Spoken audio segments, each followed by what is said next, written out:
The CCP to me is the enemy, not just of the Chinese people.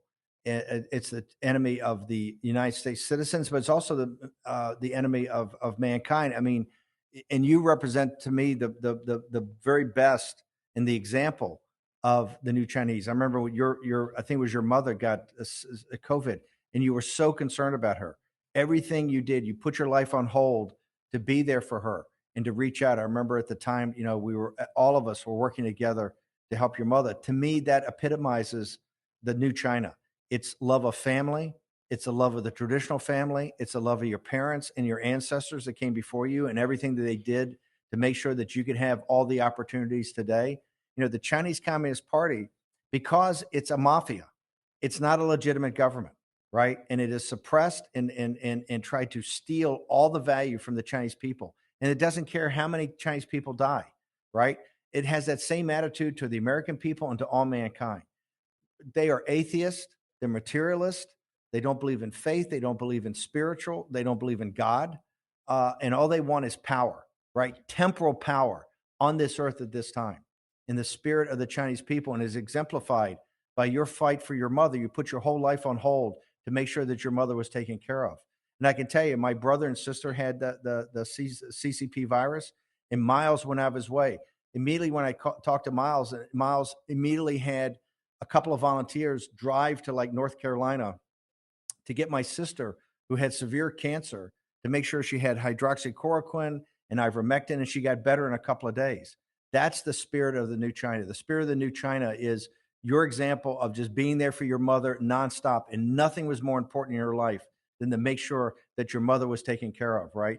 Just like Miles, I made one phone call, and a couple of volunteers from the new federal state drove all night, drove like 20 hours to North Carolina to make sure that my sister got the medicine. And then my brother, Miles, overnighted it right away. It's that volunteerism. It's that spirit of the new China and the new Chinese to say, hey, the family's the most important thing. My mother and father are the most important thing. And I will not, and think about it. Compare that to the Cultural Revolution. Compare that to what the CCP did in the 60s, where their whole focus was to destroy the family. The whole focus was to turn young people in China at the time against their parents, right? Against their teachers, right? Against the village elders, to break that 10,000 years of the traditional Chinese family. What happened to you and your mother during the CCP virus, and compare that back to the 1960s. The new Chinese put their parents first. They put their family first. They will do anything. And as long as we have that spirit and we protect that going forward, that's the rejuvenation of the Chinese people. That's the rejuvenation of the Chinese nation, that your family is first.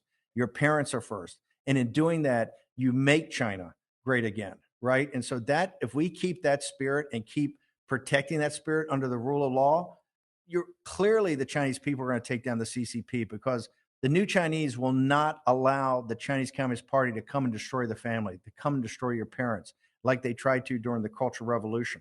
And you've seen that here in the United States. These protests we had in the summer of 2020, as we said, it was like Antifa and certain elements of BLM, right? It was like struggle sessions. They were there to kind of destroy the traditional foundations of the family in the United States. We can't let that happen. That's the poison of the Chinese Communist Party, that atheistic, materialistic, Marxist poison that they try to spread throughout the world. That's why you're at the vanguard of stopping that. And the efforts you make every day to protect your family, to particularly protect your parents and to honor your parents, goes back to the greatest traditions of the Chinese civilization. That is the lesson, the great lesson of Chinese civilization, where the family, the traditional family structure, right, is the most important thing. Because if you get the family right, I mean, and Miles is a perfect example of how he honored his mother when his mother passed away, right? How they had eight brothers, and they all looked out for each other. And one of the things that really moved me about Miles is it's the memory of his brother, who was tortured and killed, right, by the Chinese Communist Party in Tiananmen Square during those dark times in China. That's the power. The power of new China and the new Chinese is the honoring of your parents, the honoring of your ancestors, the honoring of that very special thing that is the traditional family. And if we have that going forward, energized by the entrepreneurial spirit, energized by knowledge and understanding and wisdom, you're unstoppable. The Chinese Communist Party is going to be destroyed. It's just simply when is that going to happen, right? And as we can build this entrepreneurial spirit and this great spirit in the new Chinese, that day is going to come sooner rather than later.